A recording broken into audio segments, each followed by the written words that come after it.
आज legal drafting की series में हम बात कर रहे हैं कि 154(3) की एप्लीकेशन कैसे देंगे और 154(3) की एप्लीकेशन देने के बाद अपने पास क्या रेमेडी होती है और किस पर्पस की रेमेडी होगी, और 154(3) की रेमेडी के पर अगर कोई ऑफिसर्स या पुलिस ऑफिसर्स के जरिए से कार्रवाई नहीं होती है तो ऐसी स्थिति और परिस्थिति में हमारे पास क्या ऑप्शन होगा, उस पर डिस्कस करेंगे। पहले हम देखते हैं कि 154(3) का जो पर्पस है वो क्या है। उसके बाद में हम ये देखते हैं कि उसकी ड्राफ्टिंग पे किस पॉइंट को कंसीडर करना है और 154 के हिसाब से हम हाई कोर्ट में जो पिटीशन फाइल करते हैं उस पे ऑनरेबल कोर्ट का क्या कंसिडरेशन हो सकता है, उस पॉइंट पे भी डिस्कस करते हैं। तो सबसे पहले जो बेसिक प्रोस्पेक्ट है, सबसे पहले किसी घटना की जो हमें तहरीर देनी होती है वो 154 सीआरपीसी में स्टेशन हाउस अफसर को या पुलिस स्टेशन पे इंचार्ज ऑफ हाउस या पुलिस स्टेशन हाउस अफसर को या प्रभारी निरीक्षक को या थाना अध्यक्ष को, जो भी आप संबोधन करें उसके हिसाब से आपको एप्लीकेशन थाना अध्यक्ष को देना मैंडेट करता है। थाना अध्यक्ष के जरिए से अगर उस एप्लीकेशन पे कोई कार्रवाई नहीं की जाती है या कार्रवाई नहीं होती है तो उसके खिलाफ जो आप एप्लीकेशन देंगे वो 154(3) सीआरपीसी में देंगे। 154(3) सीआरपीसी के तहत जो एप्लीकेशन फाइल होगी उसको इन्वेस्टिगेटिंग ऑफिसर कितने दिनों तक पेंडिंग कर सकते हैं या उसकी पेंडेंसी कितने दिनों तक रख सकते हैं, ये सीआरपीसी में चूंकि कहीं पे डिफाइन नहीं है और ना ही उसके बारे में कहीं पे सीआरपीसी का अब तक कोई अमेंडमेंट आया है, तो इसलिए जो 154(3) में सुप्रिंटेंडेंट ऑफ पुलिस को या स्टेशन हाउस अफसर को जो भी एप्लीकेशन दी जाती है उस पे वो अपने मनमाने तरीके से एप्लीकेशन को रखे रहते हैं। और कई बार जब उनसे सवाल पूछिए या उनसे कोई क्वेश्चन पूछिए तो उनके जरिए से एक आर्बिट्रेरी सवाल का जवाब या इस तरीके से जवाब देते हैं कि यहां पर तो हमें एकदम छूट है, हम चाहे उस एप्लीकेशन पे कार्रवाई करें या हम उस एप्लीकेशन पे कार्रवाई ना करें, ये उनके ऊपर डिपेंड करता है, या हम कार्रवाई कब तक करेंगे इसके बारे में हम कोई डिस्कशन या डिस्क्लोज नहीं करेंगे। बहुत सारी एप्लीकेशन 154(3) की जो स्टेशन हाउस ऑफिसर्स के पास तक जाती है वो ऑलरेडी पेंडिंग रहती है और उस पे किसी भी तरीके की कोई कार्रवाई नहीं होती है और ना ही उस पे कोई पूछताछ होती है, ना ही उस पे कोई पड़ताल होती है। तो एक हिसाब से ये कहा जाए कि सीआरपीसी के प्रोविजन के 154(3) में एसपी को बाय लेजिस्लेचर ये बाउंड करना चाहिए या बाय वे ऑफ अमेंडमेंट ये बाउंड करना चाहिए कि स्टेशन हाउस ऑफिसर के पास अगर कोई भी एप्लीकेशन 154 में दी जाती है तो उसको कितने दिनों में उसे निस्तारित करना होगा, कितना टाइम लगेगा, कितना पर्पस होगा और कितनी जांच में लगेगी, इस पे एक डिटेल डिस्कशन होने के बाद पार्लियामेंट को या स्टेट लेजिस्लेचर को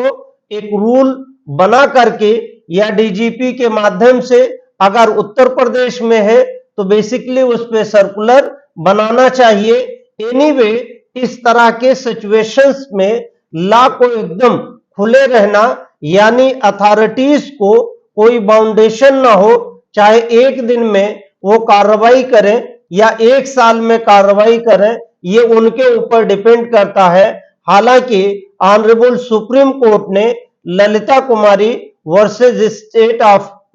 government of Uttar Pradesh and others में ऑनरेबल अपेक्स कोर्ट ने डिटेल कंसिडरेशन की है कि 154(3) की एप्लीकेशन अगर जाती है तो उसकी इंक्वायरी करने के लिए संबंधित एसपी या तो खुद कर सकते हैं या किसी से कराएं या अपने सबऑर्डिनेट से कराएं, बट वो इंक्वायरी 7 दिनों से ज्यादा तक पेंडिंग नहीं की जा सकती है। यानी इंक्वायरी 7 दिनों के अंदर उन्हें डिस्पोज करना पड़ेगा। और ये भी मैंडेट किया है कि जो इंक्वायरी करेंगे उसका रिजल्ट क्या है उसको भी जनरल डायरी में मेंशन करना या लिखना अनिवार्य रूप से कहा गया है। तो जो डायरी केस थाने की जो जनरल डायरी है एक्चुअली उसमें मेंशन करना अनिवार्य रूप से कहा गया है कि जो भी इन्वेस्टिगेशन उस पे की जाएगी या एप्लीकेशन पे इंक्वायरी की जाएगी सुप्रीम कोर्ट के वर्डिक्ट के तहत। वैसे सीआरपीसी में इसका कहीं पे जिक्र नहीं है और ना ही सीआरपीसी के अगर जनरल रूल्स क्लासेस को भी देखें तो जनरल रूल्स क्लासेस में भी इस बात का कहीं पे जिक्र नहीं है। और पुलिस रेगुलेशन अगर देखा जाए जिससे पुलिस चलती है उसके हिसाब से भी अगर देखा जाए तो कहीं पे टाइम बाउंड मैनर में यानी जो एप्लीकेशन दी जाती है उसको टाइमली डिसाइड करने के लिए कहीं पे भी इसका जिक्र नहीं है, सिवाय ये कि ऑनरेबल अपेक्स कोर्ट के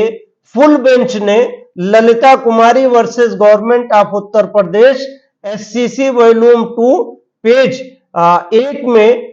डिसाइड किया है पैराग्राफ 120 में उसका सब पैरा 6 एंड 7 में कि अगर कोई ऐसी एप्लीकेशन आती है तो उसमें 7 दिनों तक या 7 दिनों में इंक्वायरी चाहे कंप्लीट करने के बाद चाहे वो रिफ्यूजल की तरफ हो या एफआईआर लिखने के एक्सेप्टेंस की तरफ हो, दोनों बातों का उसमें मेंशन करना जरूरी है। अब बात रही इस पे कि मान लीजिए कि अगर आपने 154 की एप्लीकेशन संबंधित स्टेशन हाउस अफसर पे या स्टेशन हाउस अफसर को दिया और स्टेशन हाउस अफसर के जरिए 7 दिनों के अंदर समयबद्ध तरीके से जो ऑनरेबल अपेक्स कोर्ट का वर्डिक्ट है या विधि व्यवस्था दी है उसके अनुसार उसके जरिए से कार्रवाई नहीं की गई तो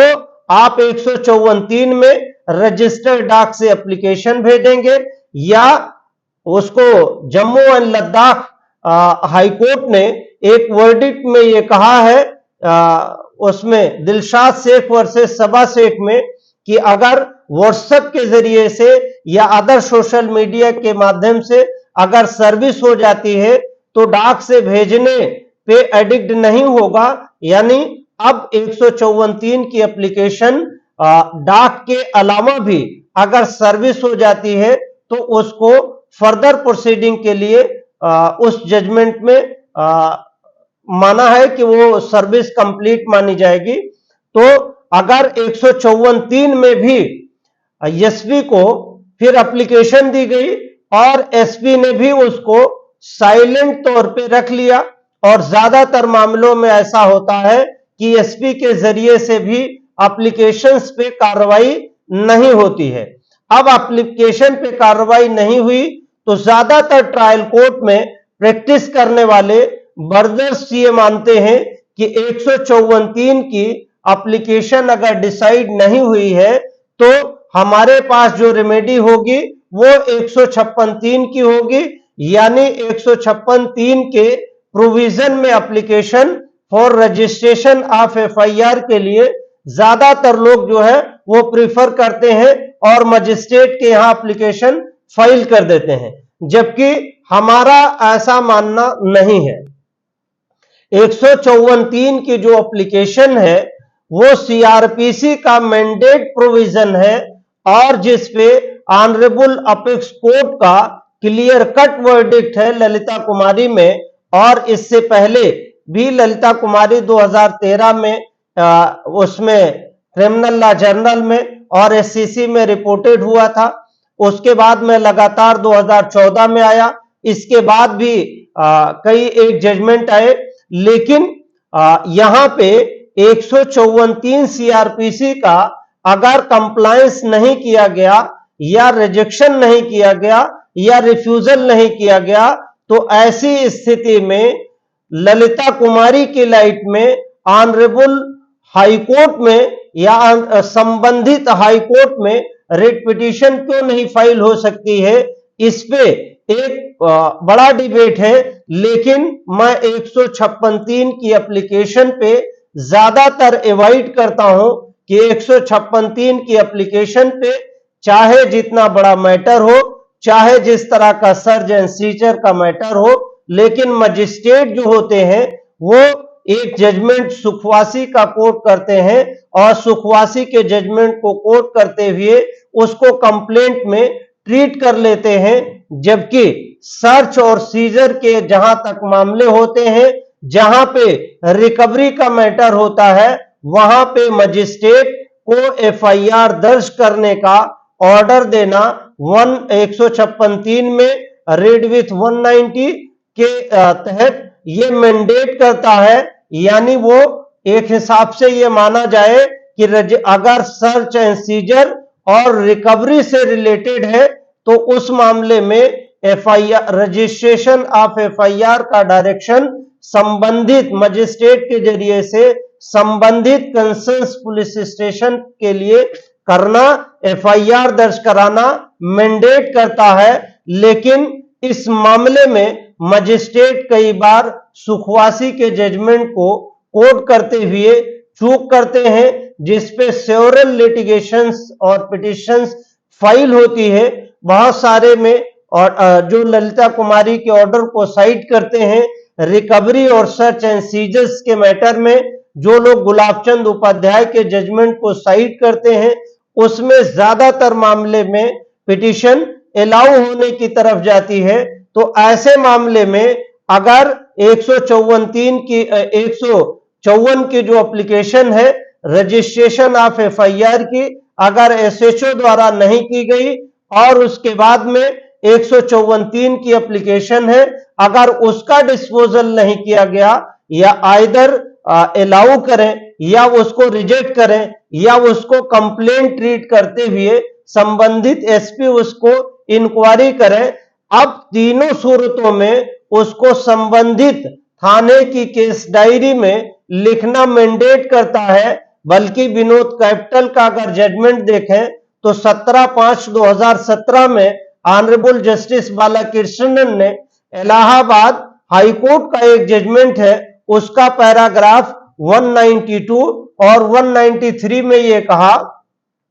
कि इन्वेस्टिगेशन के प्रोसेस में कोई भी चीज हो तो उसको ईमेल के जरिए से भी आईओ को दिया जाए, व्हाट्सएप के जरिए से भी दिया जाए, सोशल मीडिया के जरिए से भी दिया जाए, तो सारी चीजों को उसमें इंक्लूड करना मैंडेट करता है। अभी बॉम्बे हाई कोर्ट का रिसेंट जजमेंट है कि आईओ कुछ चीजें चाहते हैं तो वो पिक एंड चूज करके इन्वेस्टिगेशन करते हैं। जो डॉक्यूमेंट्स आईओ फेवरेबल लगता है उसको, या जिसमें फेवर रहता है किसी तरफ से, उस डॉक्यूमेंट को उसमें इन्वेस्टिगेशन में मेंशन करता है, और जिसपे फेवरेबल नहीं रहता है उस डॉक्यूमेंट को इन्वेस्टिगेशन में मेंशन नहीं कर देते हैं। तो उस पे अगर विनोद कैपिटल का जो जजमेंट है 52/58/2015 का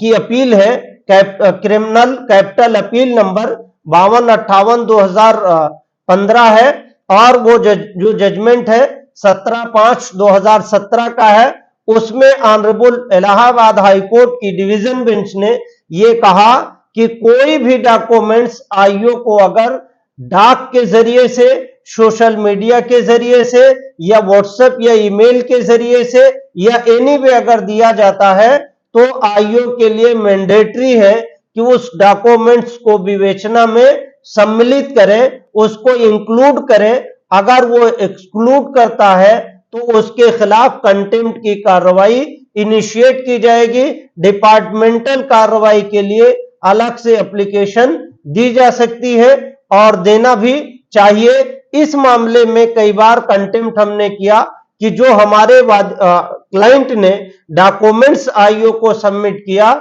आईओ ने उसमें सम्मिलित ही नहीं किया। ज्यादातर इन्वेस्टिगेशन के बारे में हमारे और अपने लोगों के बीच में यह मिथ है कि आईओ एकदम सुप्रीम है, मजिस्ट्रेट को सुपरविजन करने का पावर नहीं है, और ज्यादातर ट्रायल कोर्ट के मजिस्ट्रेट इस बात को सवाल पूछते हैं या इस बात की क्वेरी करते हैं कि सीआरपीसी के प्रोविजंस के तहत इन्वेस्टिगेशन में इंटरफियर करने का पावर मजिस्ट्रेट को नहीं है। हालांकि ये उनका कहना गलत है। ऑनरेबल सुप्रीम कोर्ट ने सकीरी वसु वर्सेस स्टेट ऑफ उत्तर प्रदेश में डिटेल वर्डिक्ट देते हुए ये कहा है कि मॉनिटरिंग इन्वेस्टिगेशन जो है वो वेस्टेड पावर है मजिस्ट्रेट के अंदर, उसका पैराग्राफ 16 है और 16 से लेकर के 25 तक डिटेल इसके बारे में ऑनरेबल अपेक्स कोर्ट ने कंसीडर किया है कि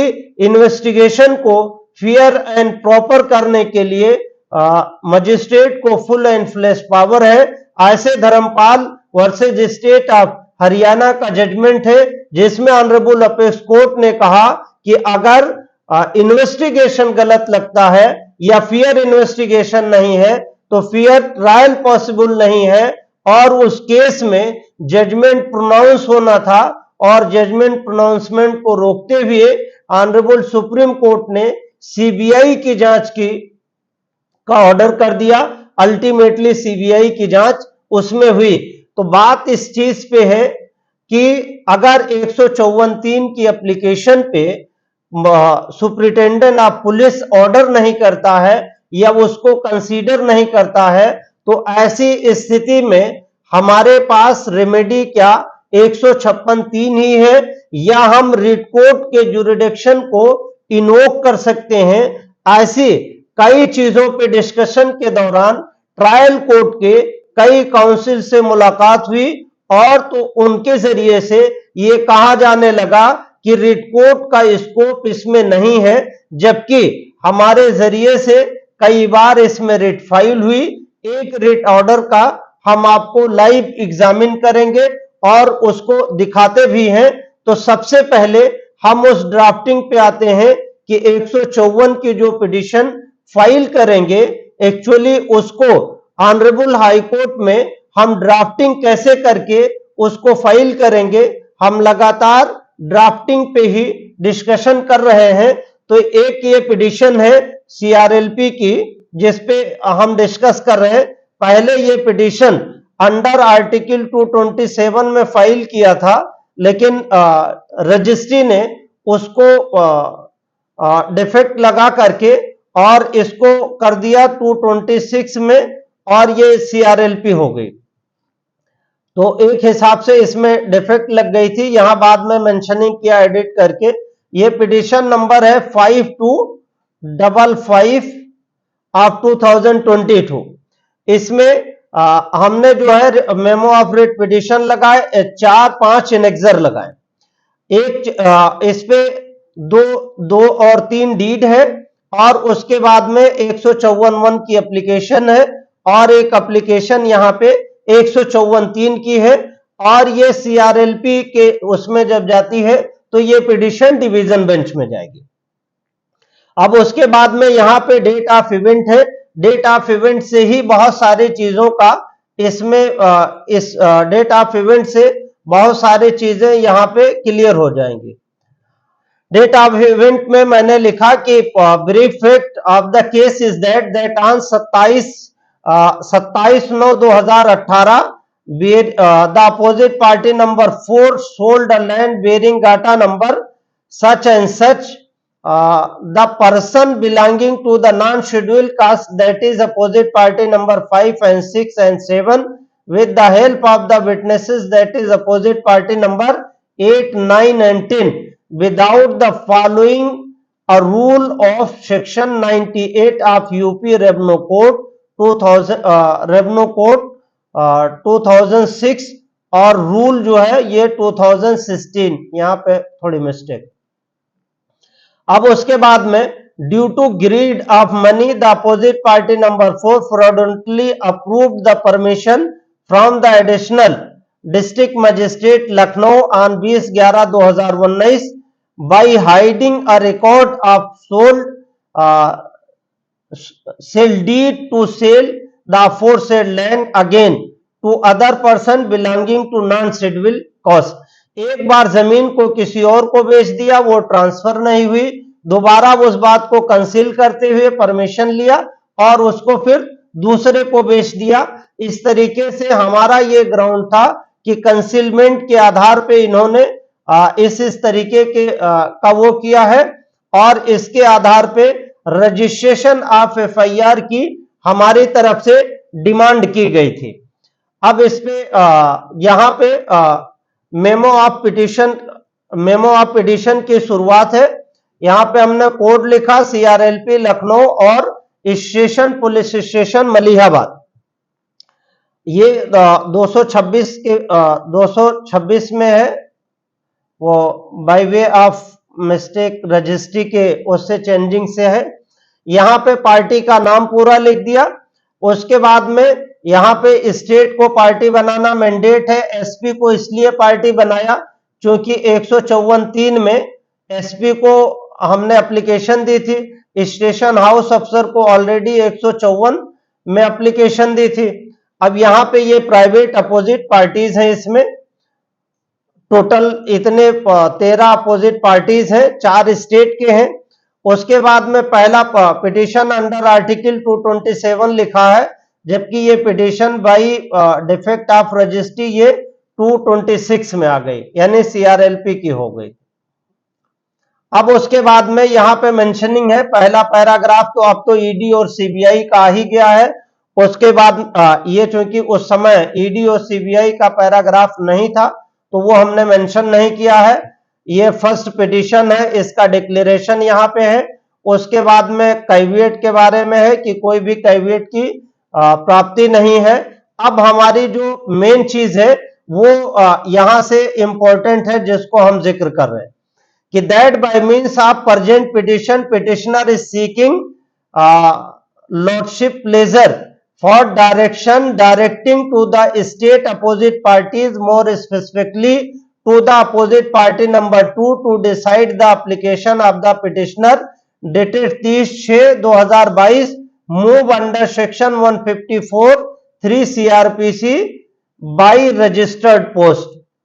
यानी जिस चीज के बारे में लोगों का यह मानना है कि अगर हमारी एफआईआर नहीं लिखी जाती है तो हमारे पास टोटली रेमेडी जो है वो 156(3) की है। हालांकि मेरा ऐसा मानना नहीं है, मैं हर मामले में हाई कोर्ट में ही रिट पिटीशन फाइल करता हूं और अल्टीमेटली हाई कोर्ट 154(3) की एप्लीकेशन को या 154(1) की एप्लीकेशन को स्टेशन हाउस अफसर को डिसाइड करने के लिए या संबंधित सुपरिटेंडेंट ऑफ पुलिस को डिसाइड करने के लिए ऑर्डर कर देती है। तो स्टेशन हाउस अफसर या संबंधित एसपी की यह हैसियत नहीं है कि हाई कोर्ट के ऑर्डर को ओवरलुक कर दे और उस पे अगर परमा फेसाई ऑफेंस बनता है तो Lalita Kumari versus government of Uttar Pradesh 2014 SCC volume 2 page 1 paragraph 120 के तहत रजिस्ट्रेशन ऑफ एफआईआर हो ही जाती है। तो ऐसे में 156(3) में जाना एक बड़ा मुश्किल टास्क हो जाता है। एक तो यह है कि 156(3) में 10 बार रिपोर्ट आती है और उसके बाद में ज्यादातर मामले में मजिस्ट्रेट ये कहते हैं कि आप तथ्य और परिस्थितियों से अवगत हैं, तो आप कंप्लेंट में क्यों नहीं ये बात कहते हैं और 156(3) की एप्लीकेशन को कंप्लेंट में ट्रीट करके 202 का बयान करके 203 और 204 सीआरपीसी में कार्रवाई करते हैं। जहां सर्च एंड सीजर का मामला है, मजिस्ट्रेट को कहीं पे भी रिकवरी करने का पावर कंप्लेंट केस में नहीं है। वो बाद में 202 के सब प्रोविजन 2 और 3 में जो प्रोवाइडेड है उसके तहत कोई अलग से ऑर्डर कर दे इन्वेस्टिगेशन का, लेकिन हमारी वकालत के पीरियड में ऐसा कोई मौका नहीं आया है जिसमें मजिस्ट्रेट इतना बेदार हो गया हो या जग गया हो कि कंप्लेंट ट्रीट करने के बाद फाइनली लास्ट में जाकर करके वो रिकॉर्ड समन करने के या उसके सर्च एंड सीजर के मामले में उसमें कोई ऑर्डर कर दे। बड़ा मुश्किल ऐसा ऑर्डर कभी कभी हो सकता है कहीं पे हो, मेरी नॉलेज में तो अभी तक नहीं आया है, ना मेरे पढ़ने के दौरान, ना वकालत के दौरान, ना रिसर्च के दौरान अभी हम नहीं पा पाए। तो हमने डायरेक्टली पिटीशन फाइल करने का जो ये प्रोसेस अपना रखा है उसमें थोड़ा आसानी होती है, और डिवीजन बेंच का ऑर्डर रहता है तो घुमा फिरा कर करके उससे अपना काम चल जाता है और 10 दिन के अंदर सारा काम हो जाता है। वरना मजिस्ट्रेट के यहाँ बहुत लंबी पेंडेंसी 156(3) की हो जाती है, और ज्यादातर मामले में वो लोग जो है 190 में कंप्लेंट ट्रीट कर लेते हैं। तो हमने ऑनरेबल कोर्ट से जो प्रेयर सीख की है उसमें ये कहा कि स्टेट अपोजिट पार्टीज को डायरेक्ट किया जाए, खासतौर से सुप्रिंटेंडेंट ऑफ पुलिस को, कि वो हमारी 154(3) की एप्लीकेशन जो रजिस्टर्ड डाक को से भेजी गई है उसको कंसीडर कर ले और डिसाइड कर ले। यहां पे हमने लिखा कि दैट 4 पैराग्राफ में that the private respondent have committed offense on 27/9/2018 as well as 22/8/2020 in accordance with 154 CRPC in the light of settled by the Honorable Apex Court in case of Lalita Kumari versus Government of Uttar Pradesh and others 2014 Volume 2 SCC page 1. In which the Honorable Apex Court has held if the plain reading of the complaint prima facie cognizable offence is made out, registration of FIR is mandatory under the provision of Section 154. It is further prayed that the Honorable Court may kindly be pleased to direct the opposite party number 2, that is Superintendent of Police Lucknow, to decide the statutory application under Section 154 subclass 3 CRPC within the stipulated time and periods as this Honorable Court may deem fit and proper. दो मुख्य prayer हमने की कि जो 154(3) की application हमारी है उसके तहत परमा फेसाई ऑफेंस में डाउट हो रहा है, ललिता कुमारी के जजमेंट के लाइट में उस पे कॉग्निजेंस लेते हुए एफआईआर उस प्रोविजन में दर्ज करें। दूसरा हमने ये किया कि 154(3) की एप्लीकेशन को 7 दिनों से ज्यादा वो पेंडिंग नहीं रख सकते हैं as per the verdict by the honourable apex court, तो उसको 7 दिनों के अंदर नियम समयबद्ध निस्तारित कर दें। ये हमारी सिंपल पीरियड सेकंड हो गई। अब यहां से हमारा मैटर ये शुरू हो रहा है कि हमने लिखा कि एक गाटा संख्या था जिसको 1113 और 1114 जिसको फ्रॉडुलेंट तरीके से नॉन एससी की जमीन को बिना परमिशन लिए दूसरे लोगों को बेच दिया, और बेचने के बाद उसी लैंड को दोबारा, क्योंकि एससी की जमीन थी तो ट्रांसफर होना नहीं था, उसके बाद अलग तरीके से फिर उसी को दूसरे लोगों को के लिए परमिशन लेके दोबारा बेच दिया। तो आखिर एज पर रजिस्ट्रेशन एक्ट अगर एक डॉक्यूमेंट की रजिस्ट्री हो चुकी थी अंडर द रजिस्ट्रेशन एक्ट, उसका रजिस्ट्रेशन हो गया और दूसरे को बेच दिया, तो सेल कंसिडरेशन अमाउंट अगर लिया है तो एक हिसाब से दूसरी सेल डीड की तो वो फोर्जरी और परजरी के दायरे में एडमिटेड है। इसलिए हमारा ये कहना था कि from the perusal of 2 sale deed जो अर्लियर है और उसके बाद में सब्सिक्वेंट है, उसको अगर एक साथ किया जाए तो उसने एक रजिस्ट्री को छुपाते हुए दूसरी रजिस्ट्री कर दी। ऐसे मामले में परमा फेसाई या प्रथम दृष्टि अपराध बनता है। इन सारी चीजों को हमने मेंशन करते हुए ये पूरी पिटीशन फाइल की थी। अब उसके बाद में यहाँ पे 154 को हमने कंसीडर किया। यहाँ पे लिखा कि 154 क्या है, वो 154 ज्यादातर हम पिटीशन में ही जो सेक्शंस जिस पे हम रिलाई करते हैं उसको कोट कर देते हैं, क्योंकि हाई कोर्ट के पास कभी भी आप किताब उठा कर करके प्रैक्टिकली देने की कोशिश कीजिए तो हाई कोर्ट के ऑनरेबल जजेस उसको जल्दी नहीं लेते हैं, और अगर देखते भी हैं तो अपना उठाते हैं अच्छा, फ्रेश और पेंडिंग मामले लिस्ट इतनी लंबी होती है कि जितनी शॉर्ट पिच में आप अपनी बहस कर करके एनी वे अपने फेवर में ऑर्डर ले ले, उतना ही ज्यादा आसान हाई कोर्ट की प्रैक्टिस में है। हालांकि ट्रायल कोर्ट में तो 156(3) की एप्लीकेशन पे कहते हैं हाँ सुन लिया, हाँ वकील साहब बताइए, सुन लिया, ठीक है जजमेंट देख लीजिएगा। हाई कोर्ट में तो थोड़ा बहुत गनीमत है इस पॉइंट को लेकर के, जो हाई कोर्ट में लगातार प्रैक्टिस कर रहे हैं वो समझ रहे हैं, और इंट्रेन बच्चे जो आ रहे हैं उनको इस बात को समझना है, और जो अभी कॉलेज में पढ़ रहे हैं जो हमारे साथ जुड़े हुए हैं उनको भी इस बात को समझना है कि वकालत में आने से पहले पहले, यानी एडवोकेट एक्ट 1961 में रजिस्ट्रेशन से पहले आप कॉलेज से कोर्ट कैंपस तक की लगभग सभी प्रोसीडिंग को समझ लीजिए, अदरवाइज यहां आने के बाद बहुत सारे प्रॉब्लम को फेस करना पड़ेगा। तो मेरा यह मानना है कि जिस सेक्शन को आप रिलाई करते हैं वो सेक्शन को आपको पिटीशन में कोट कर देना चाहिए। अगर कोर्ट ये पूछे कि उस सेक्शन में क्या है तो आप फट से उस सेक्शन उस पैराग्राफ पे आ जाइए। बहुत बार ऐसा भी होता है कि आप किताब भी नहीं ले जाते हैं, और अगर कोर्ट पूछ ले तो आपको इधर उधर से किताब ढूंढने की जरूरत पड़ जाती है। तो जिस मुकदमे में बहस करनी है एक्चुअली उसका बियर एक्ट या उसका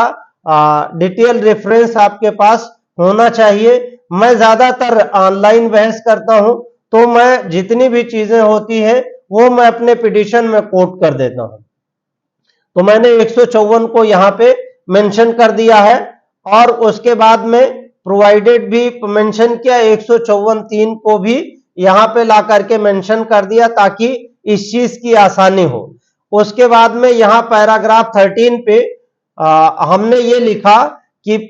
इतना सीरियस ऑफेंस है और पुलिस उस पर एक्शन नहीं ले रही है, और जो विपक्षी पार्टी है वो बिल्डर्स वगैरह है, तो बिल्डर्स के खिलाफ एक्शन लेने के लिए स्टेशन हाउस अफसर के पास ना तो टाइम होता है, या तो बिल्डर उनसे पहले से तमाम कंस्ट्रक्शंस के वर्क होते हैं तो उनका बहुत सारा मैटर सेटअप होता है। तो मैंने कहा कि देयरफॉर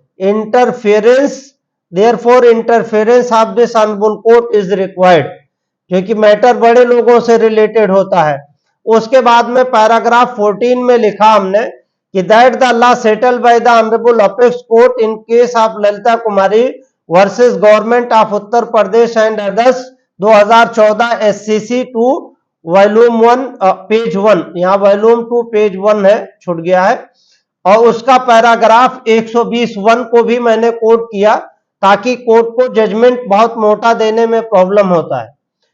होती है, तो इसलिए जजमेंट का भी वो पैराग्राफ जो रिलेवेंट होता है नॉर्मली हम कोशिश करते हैं कि उसे भी कोट कर दें ताकि 1 मिनट के अंदर पिटीशन डिसाइड हो जाए, ना उसमें काउंटर की बात हो, ना रिजॉइंडर की बात हो, ना इंस्ट्रक्शंस की बात हो।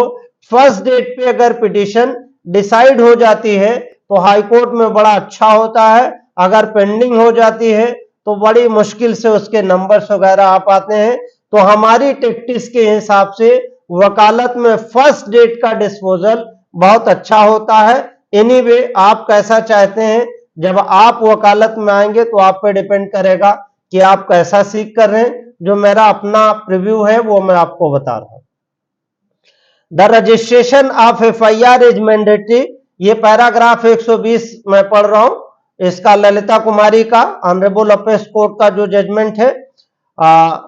The registration of FIR is mandatory under section 154 of the code if the information discloses cognizable offense and no preliminary inquiry is permissible in such a situation। यानी ऑनरेबल अपेक्स कोर्ट ने ये verdict दिया कि अगर प्रमा facie offence में doubt हो रहा है तो ऐसे मामले में प्रिलिमिनरी इंक्वायरी यानी प्रारंभिक जांच करने की आवश्यकता नहीं है। हमारे केस में जो 4 सेल डीड है और एक सेल डीड को कैंसिलमेंट किया, छुपाया, दूसरी कर दिया, दूसरी छुपाया, तीसरी कर दिया, तो ऐसे मामले में अगर पुलिस FIR दर्ज नहीं कर रही है, 154(3) की एप्लीकेशन पे SP कार्रवाई नहीं कर रहा है, तो ललिता कुमारी का क्लियर कट वायलेशन है। इसमें कंटेम्प्ट की प्रोसीडिंग ड्रा कर सकते हैं, लेकिन हम कंटेम्प्ट पे आज डिस्कस यहां पे नहीं कर रहे हैं। पैराग्राफ 15 पे लिखा हमने कि that the apex court has held if the cognizable offence is made out registration of FIR mandatory. अब हमने पुलिस पे एलिगेशन लगाया कि the opposite party that is SP and station house अफसर not following the verdict given by the honourable apex court. अब उसके बाद यहाँ पे ऑनरेबल अपेक्स कोर्ट का जो जजमेंट है उसका पैराग्राफ 120 का सब पैरा 4 मेंशन किया। क्या है कि the police officer can not avoid his duty of registration of offence is cognizable offence is disclosed. Action must be taken against erring officer who do not register the FIR if information received by him discloses of cognizable offense। अब देखिए, इससे बड़ा और आसान वर्डों में honourable apex court कुछ और नहीं कह सकता। ऑनरेबल अपेक्स कोर्ट ने क्या कहा कि अगर स्टेशन हाउस अफसर या संबंधित पुलिस स्टेशन का जो भी रिलेवेंट अधिकारी है, अगर उसके जरिए से एफआईआर कॉग्निजेबल ऑफेंस में है एप्लीकेशन, और अगर उस पे वो एफआईआर पंजीकृत करने का ऑर्डर नहीं करता है, तो उसके खिलाफ क्या कर सकते हैं,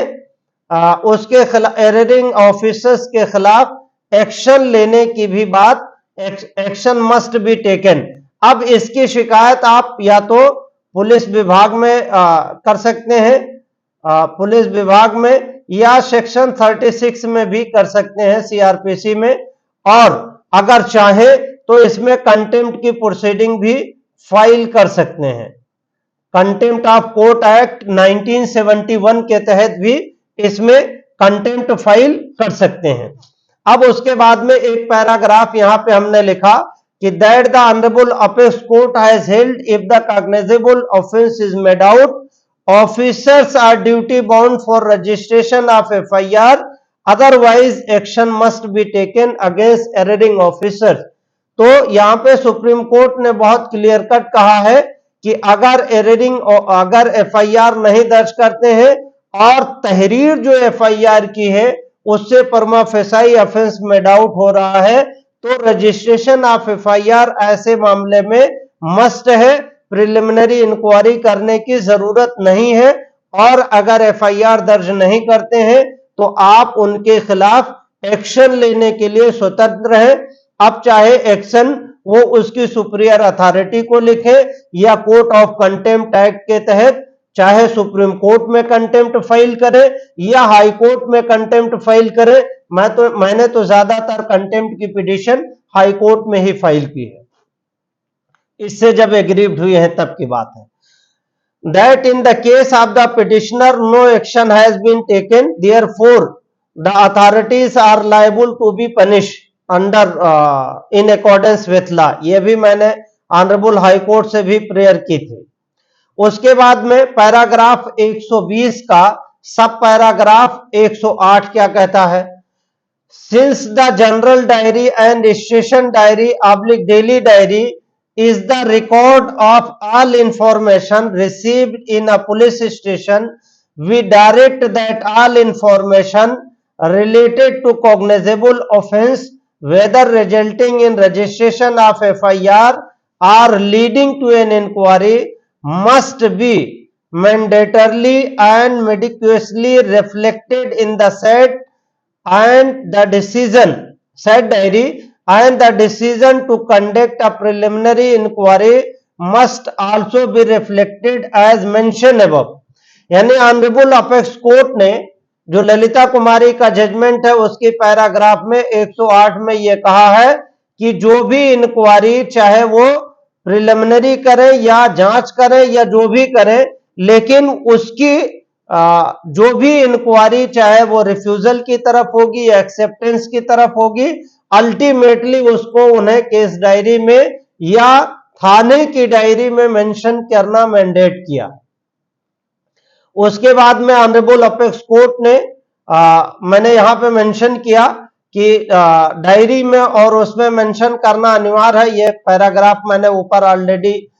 लिख दिया है ड्राफ्टिंग के हिसाब से। उसके बाद में that the action of the opposite party is absolutely illegal and violation of principle of natural justice and law declare by the honourable apex court. अब मैंने यहाँ पे लिखा कि पिटिशनर के पास कोई और रेमेडी नहीं है, इसलिए पिटिशनर जो है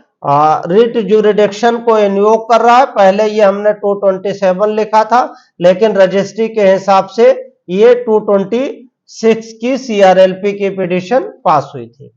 अब उसके बाद यहाँ पे सर्टेन ग्राउंड लिया है। ऑलमोस्ट मेरा ग्राउंड तो वही है, ललिता कुमारी के जजमेंट को बेस किया है। यहाँ पे मैंने क्लियर कट प्रेयर में लिखा है, जो प्रेयर क्लास बहुत इंपॉर्टेंट होता है, उसी को मैंने यहाँ पे प्रेयर क्लास में लिखा कि issue and order or direction to the state opposite parties, more specifically to opposite party number 2 to decide the application of petitioner dated 30/6/2022 move under section 154(3) of CRPC in accordance with law as per law laid down by the Honorable Apex Court in case of Lalita Kumari versus Government of Uttar Pradesh and others 2014 Volume 2 SCC page 1 within the stipulated time and period as this Honorable Court may deem fit and proper. ये हमारी एक पहली prayer हो गई कि हमने जो 154(3) की एप्लीकेशन एसपी के यहाँ दी है और सुप्रीम कोर्ट ने ये मैंडेट किया है कि कोई भी एप्लीकेशन एसपी या एसएचओ के यहाँ मोर देन 7 डेज पेंडिंग नहीं रह सकती है, और अगर पेंडिंग रहती है तो ऐसे उस पर कार्रवाई किए जाने का और एक्शन लेने के लिए ऑनरेबल अपेक्स कोर्ट ने कहा। तो मैंने ये प्रेयर की कि इसको डिसाइड किया जाए। उसके बाद में इशू एंड ऑर्डर और डायरेक्शन, ये नॉर्मल प्रेयर है कि जो ऑनरेबल कोर्ट चाहे वो रिलीफ दे सकती है। यहाँ पे मैंने वो रजिस्ट्री मेंशन किया था जिसमें बिना परमिशन के वो सेल डीड कर दी थी, तो ऑलरेडी इसको सेल डीड पढ़ने की कोई बहुत विशेष जरूरत नहीं है, क्योंकि हर केस टू केस पे डिपेंड करता है। यहाँ पे जो मैंने एप्लीकेशन दी थी वो 154(1) वाली, ये यहाँ पे मेंशन है। मैंने सब्जेक्ट मैटर में ही पूरा लिख दिया था कि प्रार्थना पत्र वास्ते दर्ज कराए जाने प्रथम सूचना रिपोर्ट दिनांक घटना दिनांक ये कहा कि 27/9 बही नंबर इतना जिल्द नंबर इतना उत्तर प्रदेश राजस्व संहिता 2006 की धारा 98 बिना अनुमति प्राप्त किए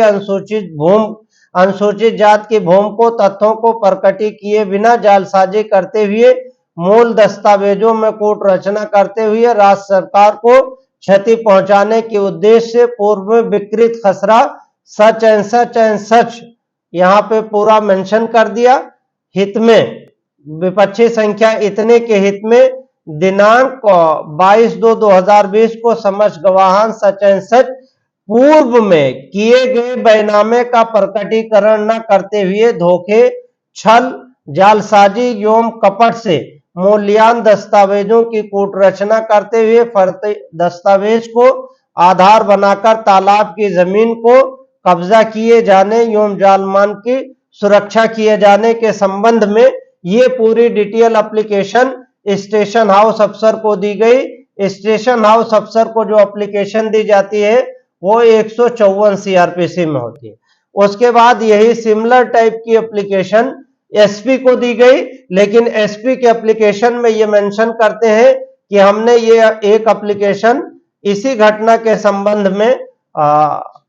एसएचओ को दिया था और एसएचओ के जरिए से कोई कार्रवाई इसमें नहीं की गई है और इसको हमने डाक के जरिए से भेज दिया। यहाँ पे ये एफिडेविट वगैरह है, तो एफिडेविट पे ज्यादा डिस्कशन की कोई जरूरत विशेष नहीं है। अब ये देखते हैं कि ऑनरेबल हाई कोर्ट ने हमारी पिटीशन पे क्या ऑर्डर किया, वो इंपॉर्टेंट है। यहाँ पे क्रिमिनल मिसलेनियस, क्योंकि वो पिटीशन जब फाइल किया था तो 227 में किया था, बाद में डिफेक्ट लगी थी। अब यहाँ पे ये रजिस्ट्री ने इसको क्या बनाया, criminal miscellaneous writ petition number 5255/2022 party का नाम है Mohammad Rehan Khan versus state of Uttar Pradesh. Counsel में सज्जाद हुसैन मेरा नाम है, स्टेट में जीए है, और honourable justice Rajan Rai and honourable justice Shekhar Kumar Yadav. Heard learned counsel for the petitioner as well as learned AG appearing for the on behalf of the state. आगे learned counsel for the petitioner is aggrieved for non-disposal of application under section 154 सब class 3 of CRPC। ये important है। हमारी जो petition थी वो इसी बात की थी कि हमारी पिटिशन 154(3) जो हमारी एप्लीकेशन थी 154(3) की, उसको पुलिस ने ना तो 154 की डिसाइड हुई और ना ही एसपी के जरिए डिसाइड हुई थी। तो हम हाई कोर्ट में आए तो ऑनरेबल कोर्ट ने उसी ग्रीवांस को लिखा कि the petitioner is aggrieve bye non disposal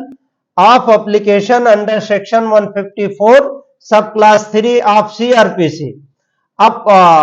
honourable court ने आगे क्या कहा कि लेट सुपरिटेंडेंट ऑफ पुलिस ग्रामीण Lucknow look into the matter and do needful on application of petitioner dated 30/6/2022 in the light of decision of honourable apex court in case of Lalita Kumari versus government of Uttar Pradesh AIR 2014 SC 187। Therefore, if the petitioner is aggrieved any further, he can approach the magistrate concerned under section 156 Code of Criminal Procedure। तो honourable court ने यहाँ पे SP को direction कर दिया कि ललिता कुमारी के light में हमारी रिप्रेजेंटेशन को डिसाइड किया जाए, और अगर वो डिसाइड कर देते हैं तब हम उसको चैलेंज करने के लिए कहां पे जाएंगे 156(3) में। अगर वो रिफ्यूज कर देते हैं तो हमारे पास रेमेडी होगी कि हम उस रिफ्यूज एसपी का अगर कोई ऑर्डर है 154(3) में, अगर उसका रिफ्यूजल है तो एक बड़ा पॉइंट है,